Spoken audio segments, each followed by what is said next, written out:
conversation. If a large firm like Infosys can adapt so quickly with so much agility, it augurs well for the future of India's IT sector. But let's not forget that before Infosys became a $100 billion company, it was a startup. And we now turn to talking about startups. Our next panel is going to talk about the virtues of setting up a Quad startup hub, which means that countries of the Quad dialogue, India, Australia, Japan, and United States coming together to set up a startup hub. To talk about this, we are joined by three distinguished panelists. Jitendra Vijay, Chief Executive Officer of Startup Hub of India's Ministry of Electronics and Information Technology. Neel Bhatia, Director and Head Startup Ecosystem and Strategic Initiatives Intel India. Alexander Slater, Deputy Managing Director, US-India Business Council. And the moderator for this panel is Smita Sharma, contributing editor of India Ahead News. Over to you, Smita.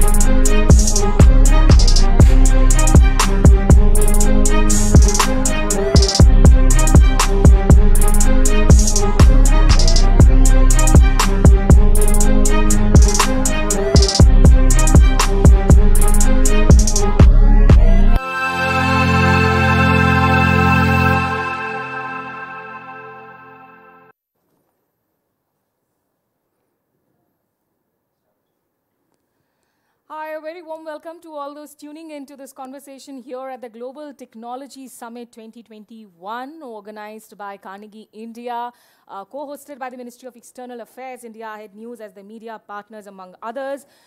This session really is going to be a lot focused on the startups, and in particular, as you heard in the introduction, in the Quad. Now, if you look at the Indo-Pacific, what you are hearing constantly a consensus among global leaders is that the Indo-Pacific region will actually shape the trajectory of the 21st century. Why is it being said so? It is the fastest growing region as of now in the planet. It accounts for nearly 60% of the world economy and 2/3 of all economic growth over the last 5 years. It is home to more than half of the world's people and many of the world's largest economies.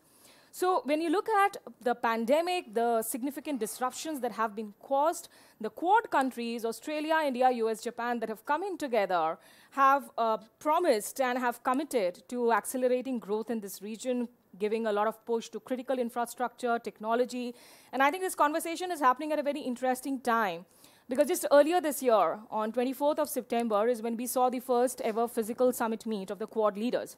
President Joe Biden hosted Prime Minister Scott Morrison of Australia, the Indian Prime Minister Narendra Modi, as well as the Japanese Prime Minister then Suga, for the first ever in-person, the Quad Summit. And if you look at the Quad declaration, the statement, it includes a lot of focus, of course, on increasing production of vaccines, on partnering on emerging technologies, promoting high-standard infrastructure, combating climate crisis.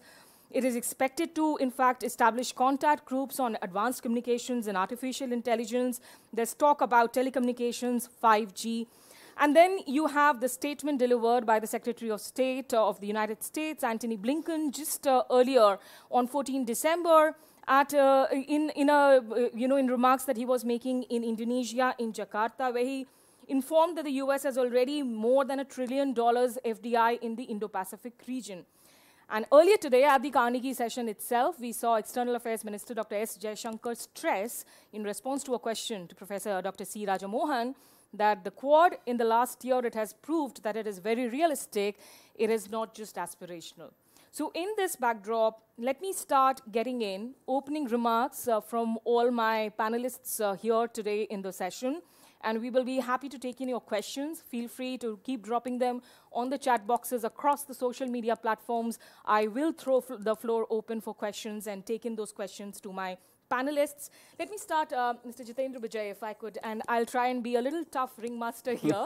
The first opening remarks on really your thoughts about startups, about the potential.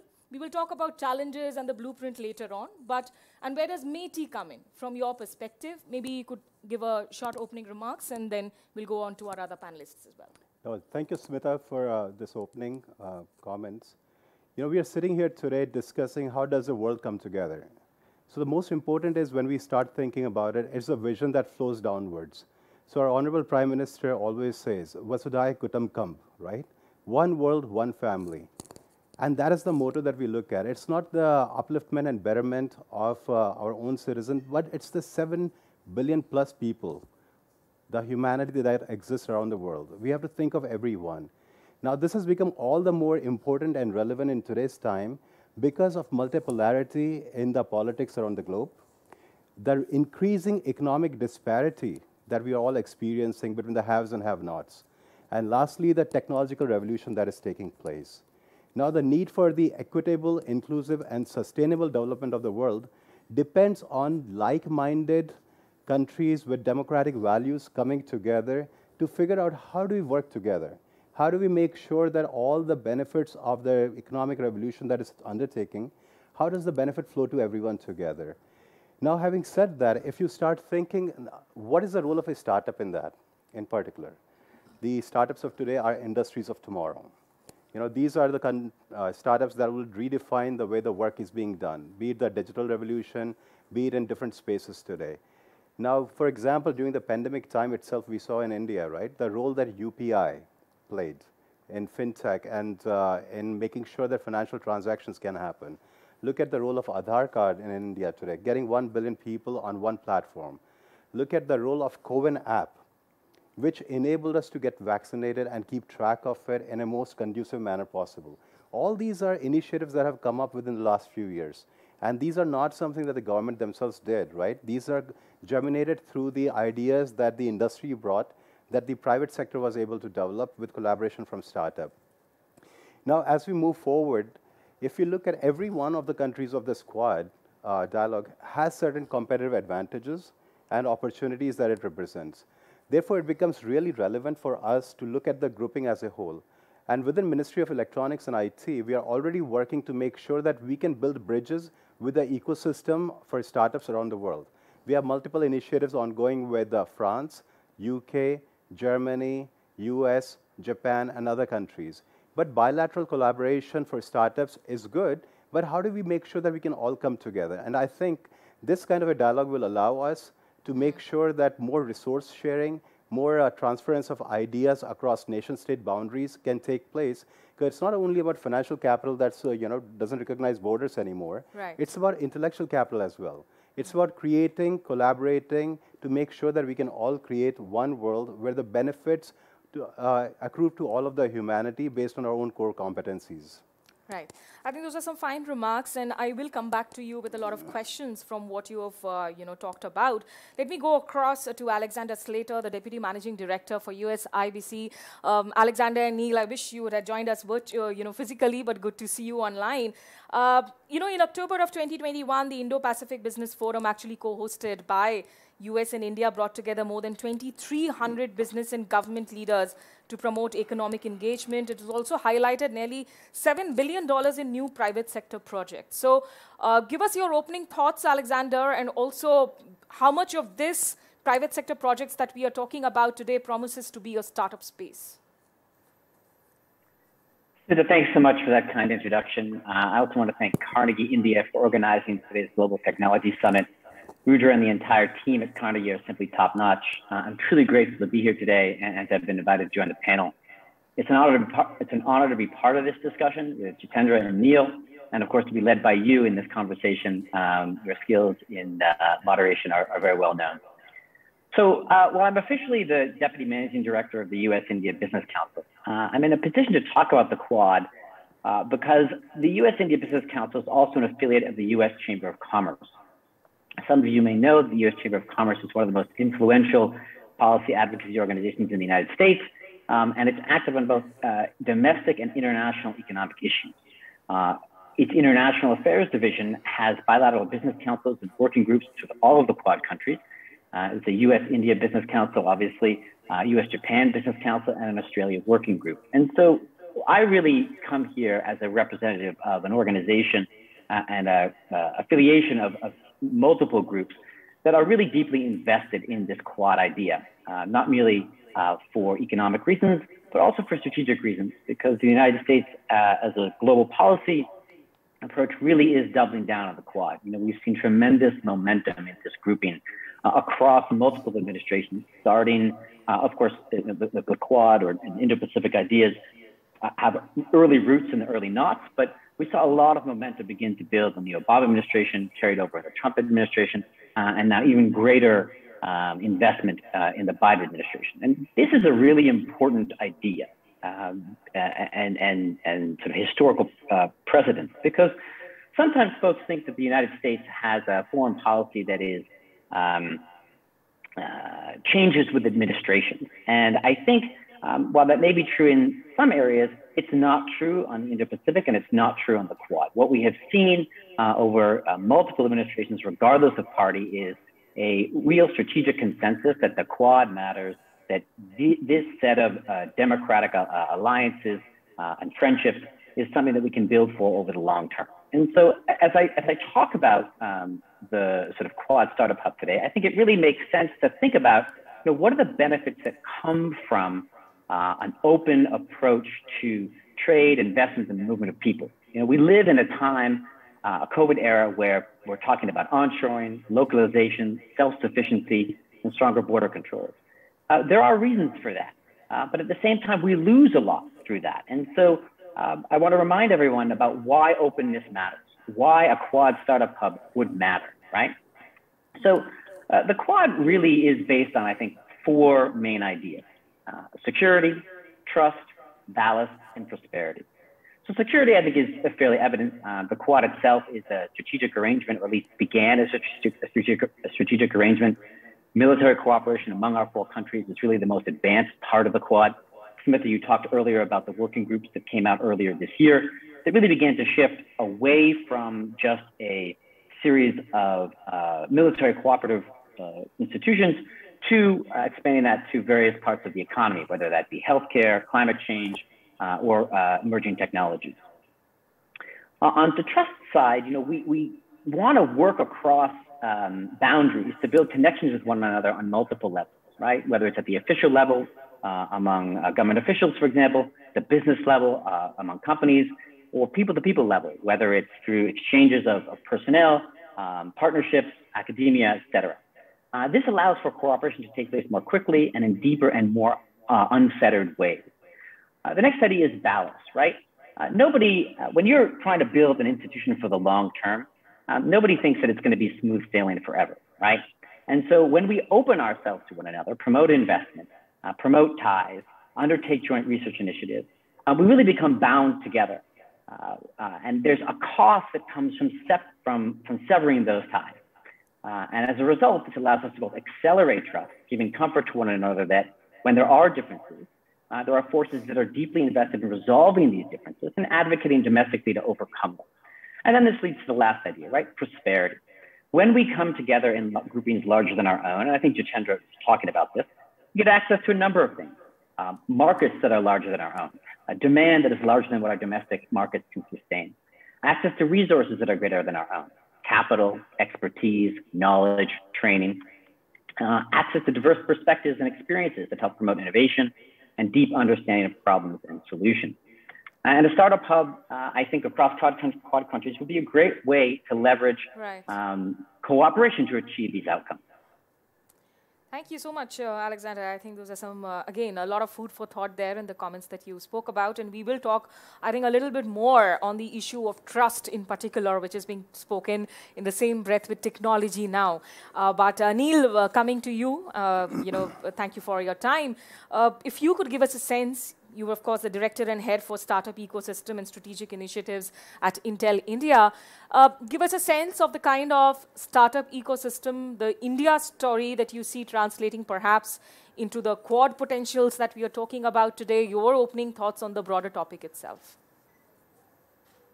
Firstly, hey, Smita, a pleasure to be here. Firstly, thank you to Carnegie to kind of host a session on this Quad, because this goes deep into really the key area of collaboration. At least that's one of the areas that I'm very passionate about. And thank you for hosting this. I think it's going to be a pleasure as we go along. So, let's start with the fact that Indian technology and Indian startup ecosystem has really come of age now, right? And let's talk about some anecdotal examples there, right? To kind of really internalize this point. One, if you go back to what Jeet just mentioned, right? CoWIN, UPI, and then you have Aadhaar, right? These are path-breaking technologies. I mean, which the world has really looked up at India and said, "Wow! I mean, if India can do this, at a level of population scale, which is a billion, right? That means something. I mean, imagine how many countries can achieve that at a population scale level, right? So that's part one. Part two is if you look at the last year, right, India has really become the hub of unicorns, if I may call it, right? That's happening now, right? So our startup ecosystem has also matured out and evolving out itself, right? However, having said that, right, the kind of startups, the type of technologies as we go along in the future or in the near future is going to change, right? Which cannot be done in silos in the way we've done it in the past, right? And I think if you look at where the whole tech world is going is towards the deep tech side of stuff, right? And deep tech by virtue needs a lot more collaboration coming up amongst people, collaboration amongst local ecosystems, collaborations amongst cross geographies, right? And that's very critical, right? Within this, at least data collaboration is one of the key areas, right? Which needs to get addressed as this collaboration frameworks come to place. The way, at least personally, I look at it, right? Collaboration has four key frameworks, right? Policy and government frameworks. Second, data collaboration frameworks. Third is technology infrastructure frameworks. And the last is really scale or market accessibility frameworks, right? Because obviously, if startups have to scale, they need to go beyond the local markets as well, right?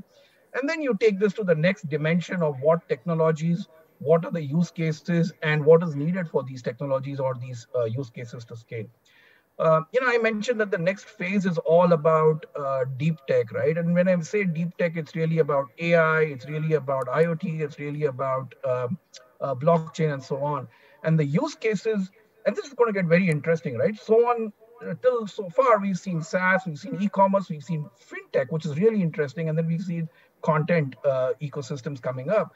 Going forward, there are certain sectors that are staring at us that we in India will really see a big jump in. In fact, actually, even globally, right? For example, health tech, right, is a big sector, and COVID has proven that there is going to be a lot more digital healthcare as we go along. In fact, there is a phrase that's been also being put across globally around digital biology, right? What that means is everybody has different connotations to it, but that's health tech, edu tech, right? If you look at a lot of startups from India, and some very celebrated ones are actually providing education to a lot of global audiences, right? And primarily because India is a very English-speaking nation as well, right?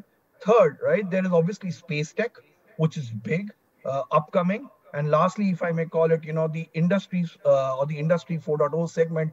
And again, this one very specifically because India is really at the hub of industrialization. There's a lot of focus around how smart industries can happen. By the way, there's one more dark horse, right, which is really the automotive tech sector, right?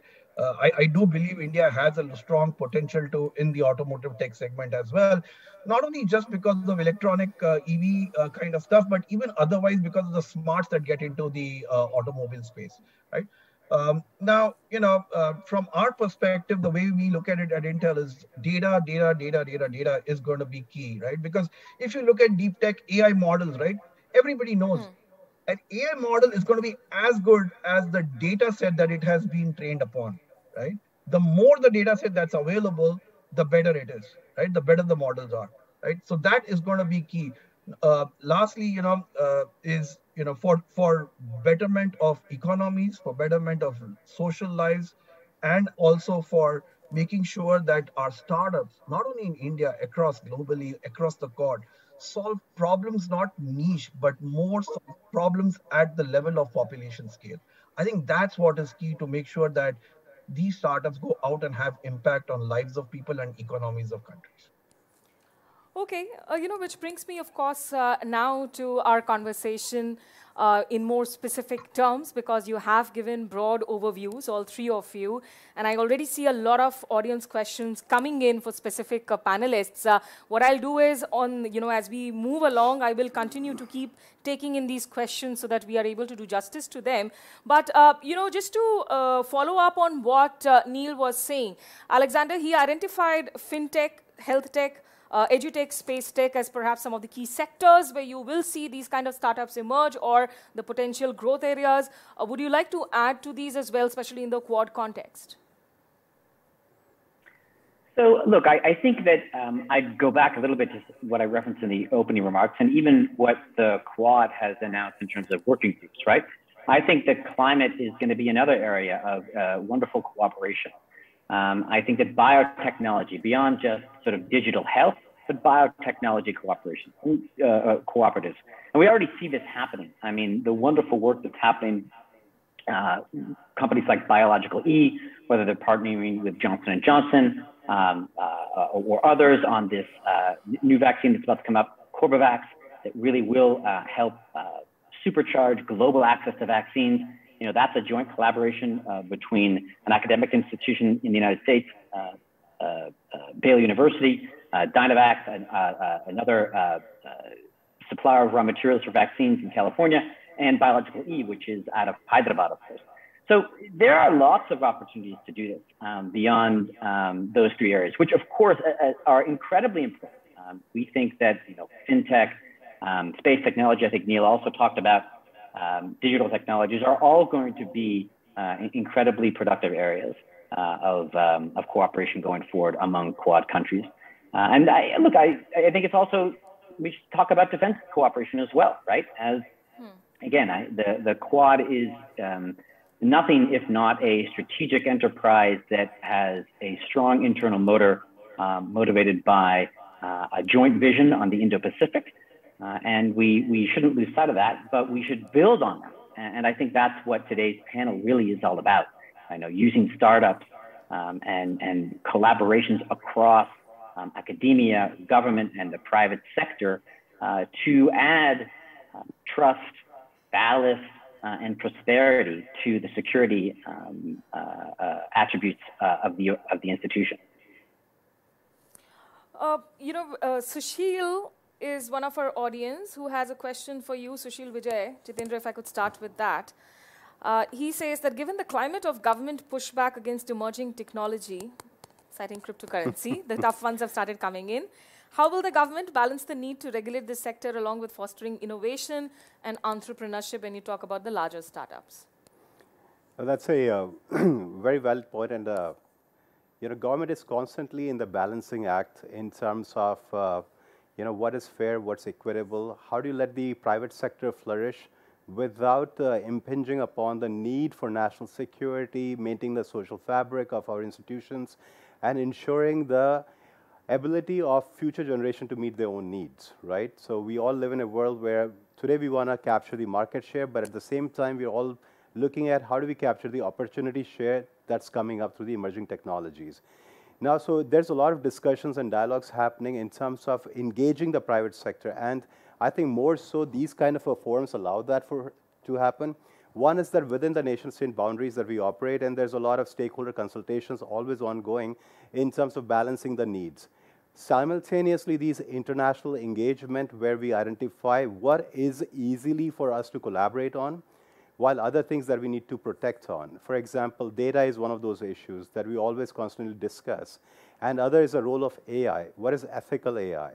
And AI for youth. These are various initiatives. And of course, cryptocurrency, we are talking about those parameters as well, is how do you maintain the sanctity, integrity, and the trust factor in the value chain across all the initiatives that we are looking at. Nonetheless, the role of the government, as is envisioned currently under our Honorable Prime Minister, as well as the various ministers that are operating across the ministries, is that ensuring the ease of doing business for startups. So aside from providing, let's say, funding intervention for early stage startups where the VC funding is not available, aside from providing mentoring support through the aggregation of deep tech experts in our national data pool, aside from enabling the engagement with corporate partners who can provide opportunity for customer acquisition, market access, government is constantly figuring out how do we enable ease of doing business. So for example, the concept of one-person company, right? That allows for a radical change in terms of how these things are done. Aside from technology-specific resolutions of the policy frameworks and practice implementation that are coming up, we have to look at the broader framework of ensuring that providing a equitable, sustainable, inclusive, transformative playing field, whereby private sector will take the lead, government will only play the enabling part without shackling the spirit of the private sector and the entrepreneurs to realize their dreams. Did you see that playing field happening as of now within India itself? No, I mean, see, if you look at it within the last 5 years, right, since the launch of the Startup India mission, India has not only created 50,000 startups, innovation-driven startups today, right? Third largest unicorn ecosystem as well, and unicorns are being constantly created. Now, these are the outcomes. Input has been the cultural shift. You know, not so long ago, we thought entrepreneurship was something you did if you didn't have a job. Today, the top graduates from top institutions are leaving high-paying jobs to explore their dreams. So that cultural shift has happened. And that has happened because of the narrative that has been created and the narrative which has led to successful outcomes as well. And ease of doing business in various verticals, be it on the taxation side, be it on company formation side, be it on availability of resources and infrastructure. You know, if you look at it, there was a time when most of the Indian population, right, who wanted to go to US, UK, Australia, and other parts of the world. They're still going though. No, now more and more are coming back. And look at me, right? I came back too, right? After 20 years in US, a lot of the people are coming back. So diaspora of India is not only contributing through remittance nowadays, they're coming back to add to the fabric of our society in terms of the intellectual capabilities. So many of the Indian startups, founders that are based in the Valley, they have a lot of work happening in India today. And a lot of them are looking at India not only as an offshore work, but also a design center, as well as a manufacturing center, as well as the opportunity to have a larger market access. And lastly, what works in India can work in most of the LDCs, less developed countries. So India is an effective test bed for a lot of technological solutions that are being developed, which can benefit a lot of humanity around the world. Right. We would, of course, be more than happy to see more and more of our talented pool come back here and, you know, come back with investments, come back with ideas. But Neel, you know, Alexander spoke about deep tech. And when you talk about deep tech, Vijay here actually mentioned national security concerns too. So when you talked about deep tech, there is also a deep mistrust. The challenge of trust when you talk about technological collaborations. India has had its fair shares of controversy, be it on data localization, in the digital regulation, privacy sectors. How do you look at the deeper trust challenges when you talk about such a startup collaborations between countries?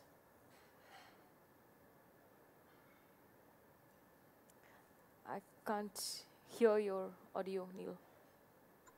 Sorry, I was on mute. So yeah, so this is a very tricky subject, right? And I think, you know, I think trust has to be culturally built.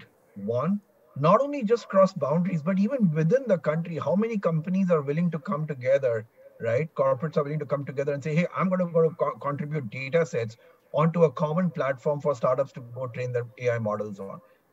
You know, it's not easy, right? That's part one. So I think that has to first get internalized that this is the need of the hour and we need to do that. Second, I think it's not just about, you know, mistrust and a policy, but I think also how the tech companies come together to enable the governments to be able to share the data in a more secure and a trusted manner, right? Are there things like secure federated learning that come up, right?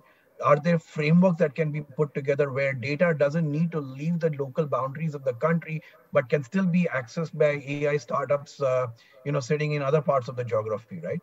Are those kind of technologies possible, right? And that's when you will really come across a true, you know, trusted framework or true trusted infrastructure, right? And I think that effort has to be put into that direction. And by the way, I don't think this is going to happen overnight. This is going to take time, right? But if people, if the companies, if the government start investing the time and infrastructure on it today, I think over the next 12 to 18 months, a lot of benefits can be reaped out of it. It will not happen at scale, but can we take, you know, prototypes of it? Can we do with health tech? Can we do with some other segment, right? And start showing how this data can be shared out, right?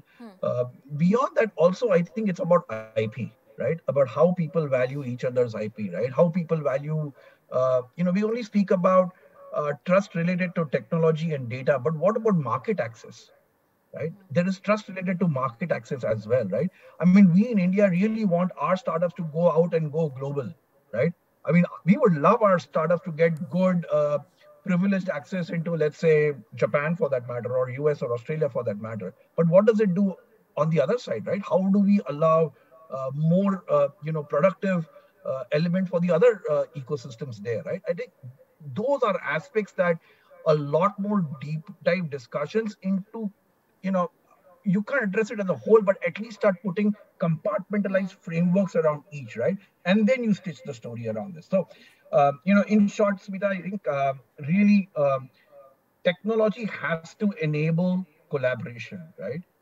Whereas collaboration at a philosophical level and at the government level really is a mandate and say, hey guys, we need to make this happen.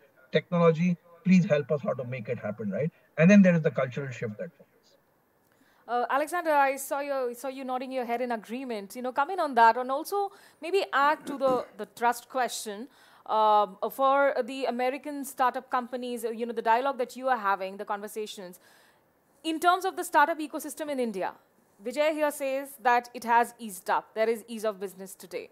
And then, of course, there's the larger question of the Quad collaboration itself. So your thoughts on what you're hearing as a feedback when it comes to technology trust issues, when it comes to ease of business issues? Sure, Smita. Listen, I was nodding my head to what Neel was saying, because I think, if you go back to the opening remarks that I was talking about, right, there's a set of values that I think we're trying to advance through the Quad framework. And those values, if we're able to advance them together, will really allow us to move more quickly together, in deeper ways together. Jeet really talked about this as well when he talked about inclusiveness around a startup culture. And I think it's a great, the values that he outlined were wonderful as well. And so I want to compliment both of the co-panelists here on that sort of thinking and approach. When it comes to U.S. startups thinking about India, or U.S. companies thinking about investing in India, I think the point that Neel made about market access is really important, and about IP is really important. All of these things are key components to trust. And it's, again, why I talked about at the opening, in an era where we see trends towards onshoring, localization, making it more difficult to travel between countries and issue visas and things like that. And again, I'm not to say that we all have done this. It's important to remind ourselves of the benefits that come from the opposite approach, and why we're doing this, right? Security, trust, ballast, and prosperity.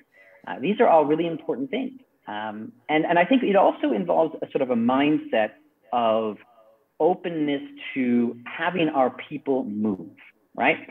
So at the start of this conversation, there's a bit of a back and forth about, whether, Jeet talked about how he went abroad and came back to India, right? And Smita, you mentioned, yes, but folks are still going abroad. That's okay. That's a good thing. I mean, I was born in the United States and I moved to India 2 years ago. So I live here, and that's a good thing. I'm ultimately going to probably go back to the US at some point, but I'll bring the knowledge that I have of India to the US to help advance Quad cooperation. It's wonderful to have some of our best and brightest go abroad and come back. They bring diverse perspectives, they bring knowledge, they bring new skills, and they bring networks and connections that enable folks in our home countries to broaden and deepen their networks abroad as well, to advance the people ties that are essential to building trust across the Quad. Absolutely. And Alexander, we would, of course, love for you to continue being in India. Happy to have you as an honorary citizen, maybe. But, let me just come back to you with a related audience question, because Preeti wanted to ask you specifically that where do startups figure into the larger India-US trade and relationship, and how great is the potential for cooperation in a startup hub? Look, I think that startups are an essential part of the US-India relationship, right?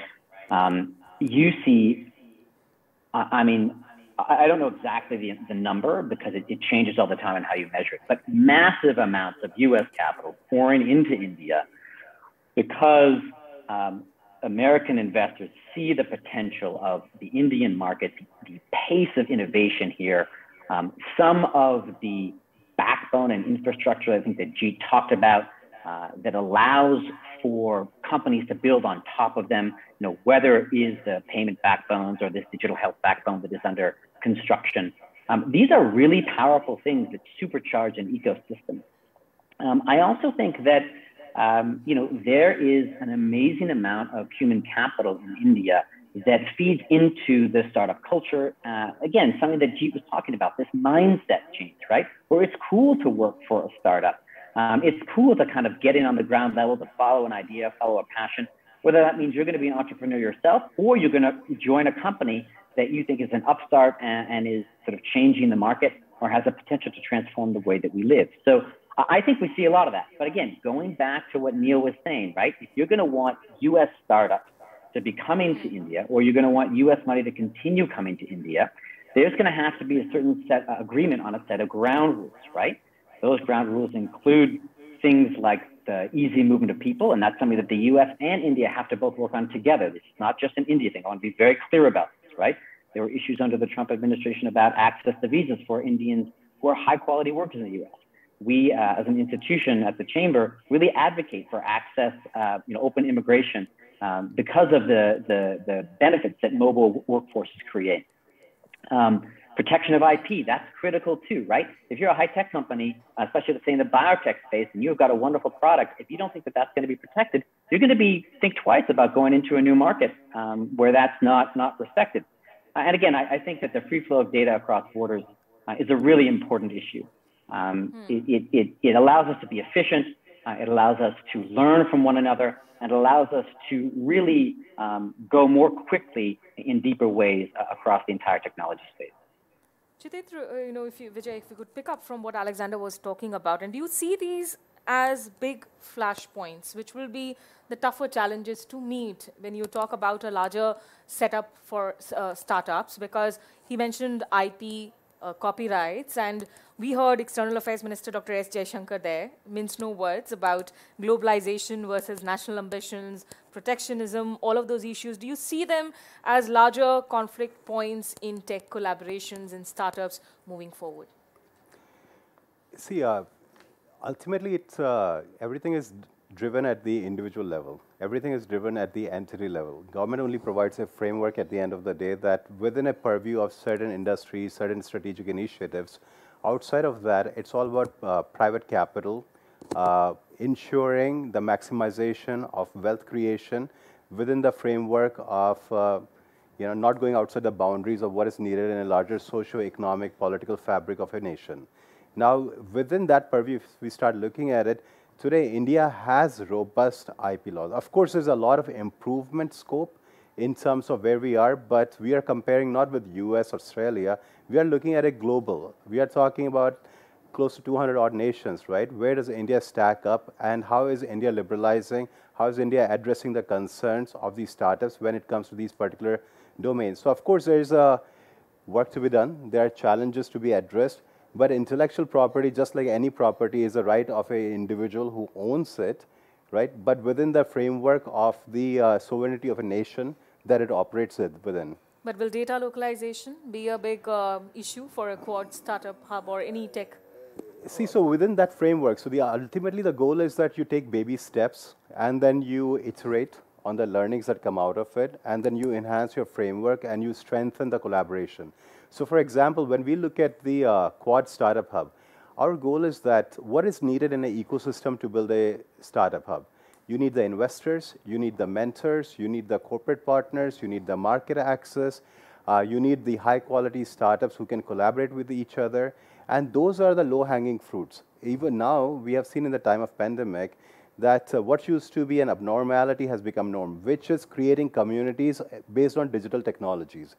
If we go a little philosophical, the whole idea of a nation state is about geography, the proximity. We become friends with the people that live next to us. But now we are able to collaborate and correspond with and communicate with people from around the world, which is transforming who we relate with, how we relate with, and what we can create together. So if we bring all these ecosystem pieces together, then the policy framework evolves over time to address the needs and opportunities that are coming out of that framework.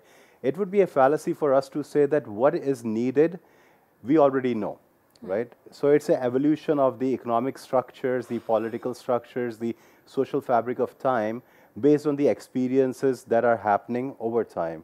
So we have to start slow, start small, bring these four players together on a digital platform, ensure there's a connectivity between the startups, the investors, the mentors, the marketplace on one platform, whereby there is a greater collaboration and co-creation. And then as learnings come out of it, then the dialogues like this that are happening today, they will inform the further policies, which will further strengthen the practices for all of us together. Neel, I think Jeet here was trying to be very modest about the government framework role and said that the emphasis also lies a lot on the private capital and the private, in fact, companies itself. But come in with your own experience here. I mean, if there were some key suggestions for changes in government framework today for India, for the other players in the Quad, what would those suggestions be from your side? Firstly, before I answer that question, I think, one of the things that Jeet said is about getting that whole ecosystem together on a common platform, right? I think that's very, very critical, right? There are not many in India who's managed to get that, right? And by the way, lots of people have made lots of efforts. There are green shoots of it. In fact, just earlier this year, right, and I think September, October timeframe, August, we launched something called as the Plug-in Alliance, which is from the first of its kind tech alliance in India, focusing on Industries 4.0, right?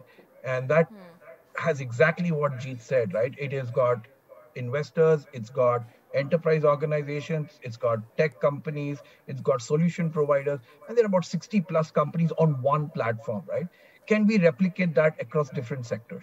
Now, I think that's very, very critical, right? To really get at least the local collaboration going, which can then, I would love it if I could get representation from the US, from Australia and others on that same alliance for Industries 4.0, right? Just enables everything up what we've just been speaking about right now.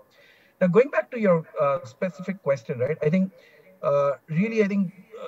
data is going to be one critical part, and it's not just about data localization. Smita, I think I heard you say data localization a couple of times. It's also access to data for the startups to first innovate, right? I mean, they'll get to the point of localizing their data where they store it, but for them to innovate and build their solutions, they need access to data, right? And that data access needs to come out itself at the first place. That's one.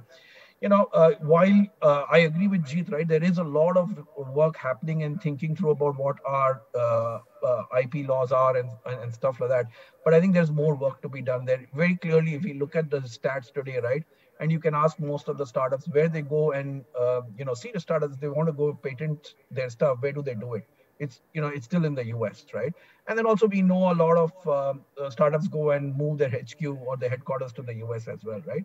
So these are stuff that I think the government is looking at it, is very cognizant of it.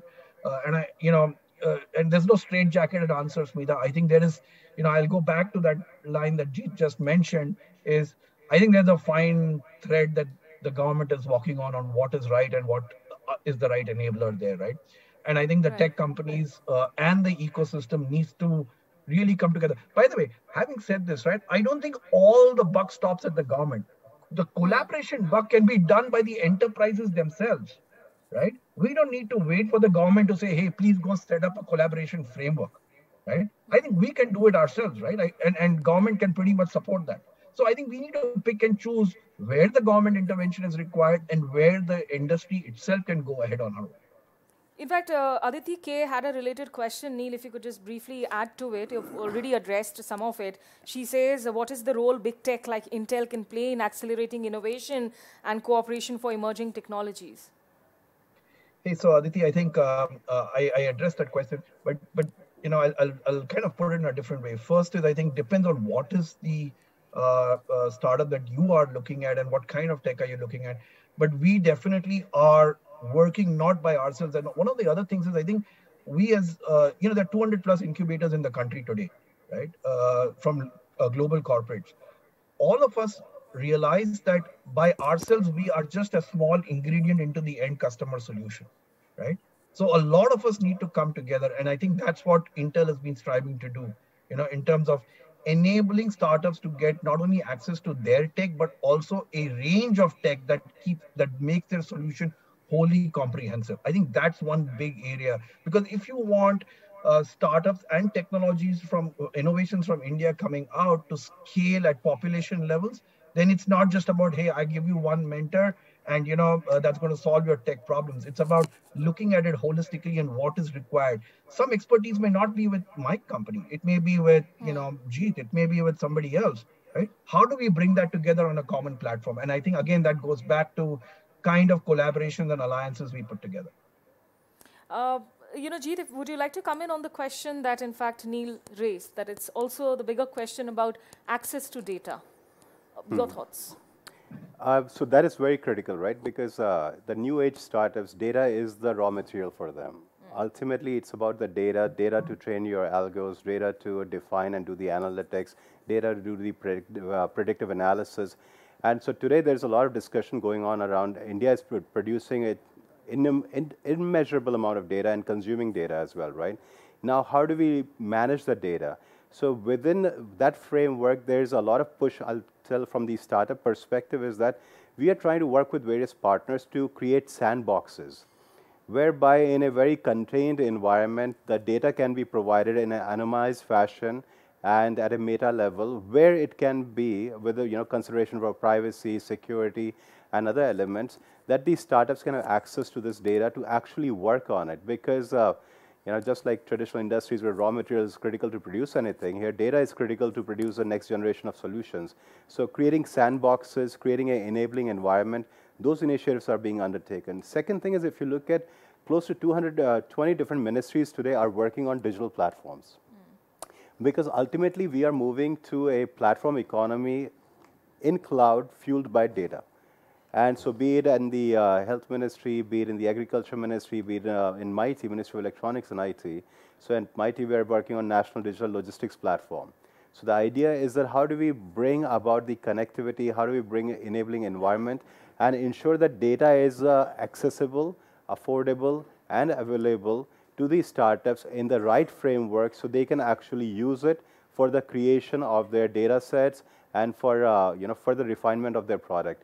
Now, so that's a work in progress, and that's where a lot of these large corporates come into play for us, is that how do we enable and take support from our corporate partners to provide that enabling environment, be it in the fintech space where we work with banks and others, to get the data that the startups can actually use. Right. I mean, meta is the happening word now, and as Rudra Chaudhary said, trust is oil, so is data. But Alexander, your key thoughts on when Vijay talks about easing up the ecosystem, your key thoughts or recommendations for some of these partner countries to be looking into working at? Thanks so much for that question, Smita. I mean, it really is, you know, the $24,000 question or $64,000 question, whatever the dollar amount is these days. It keeps going up as, you know, startup valuations go through the roof. The model that I think we, you know, may want to consider, and again, this is just coming from our own experience, my own experience in the United States. You know, there are agencies called DARPA and BARDA. One is the Defense Advanced Research Projects Agency, and BARDA is the Biomedical Advanced Research and Development Authority. And they have very specific ways of operating. And they are government entities, but they really are insulated from politics in heavy ways.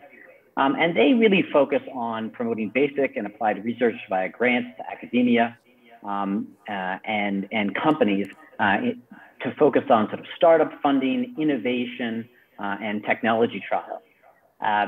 They also are not limited to giving money only to American recipients. They also give it to allies and partner countries, whether it's the UK, Israel, South Korea. And the idea is that they're allocating money to plug technological gaps that the government has sort of identified as key priorities. And I think there's real opportunities here for the Quad countries to set up, if they don't already have them, or to take existing entities that have similar functions and for them to work together, right? To set up, create MOUs where they enter into arrangements to work together, to share, this is how we do business. This is what we've learned from trying to promote startups in our country, to undertake joint initiatives about, how do we start funding together? Let's take a joint pool of money. Our 4 governments will contribute equally to it. We'll run processes to solicit applications for these key shared priorities across the 4 countries. And we'll invest in companies from each country that seeks these type of funding and extend funding to academia in these countries to help advance those priorities. What you end up doing by following that model is you create ecosystems of innovation, right? And these are not just things that kind of exist through the ways that people act, but they're actual locations, right? Silicon Valley came up this way because it's a place where you have Stanford, you have NASA, you have all kinds of companies, you have a lot of culture. It's a beautiful location environmentally, and people want to go there, right? In India, you're having ecosystems like Bangalore or Hyderabad really growing rapidly as locations for startups because people are settling there. There are academic institutions there that help promote this. You have, as G talked about, an ease of doing business approach to the government in these places that leverage what the central government is doing to really accelerate cooperation in these areas. And so I think that we have existing institutions that do this. I could imagine BARDA and ICMR coming together and entering MOUs with counterparts in Japan and Australia to promote innovation in the biotechnology space.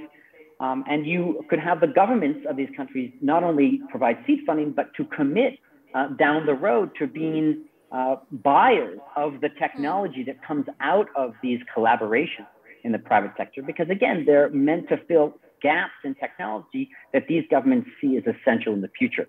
And that really de-risks the whole transaction, right? You get startup money coming from governments, then private equity firms can flow in, and you have a market ready-made through government procurement at the other end.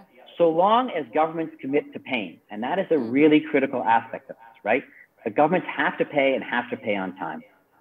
Okay. I just have a very short time left now, but Neel, Alexander at least is still valuing the question in the reference of rupee and dollars and not bitcoins already. But are you worried and concerned? I'm going back to one of the questions that was posed by Sushil, Vijay, and audience about a parallel crypto economy driving a lot of these startups, because India is still trying to wrap its head around what its policy and framework will really be. Do you see this as also one of the challenges that the countries need to talk about?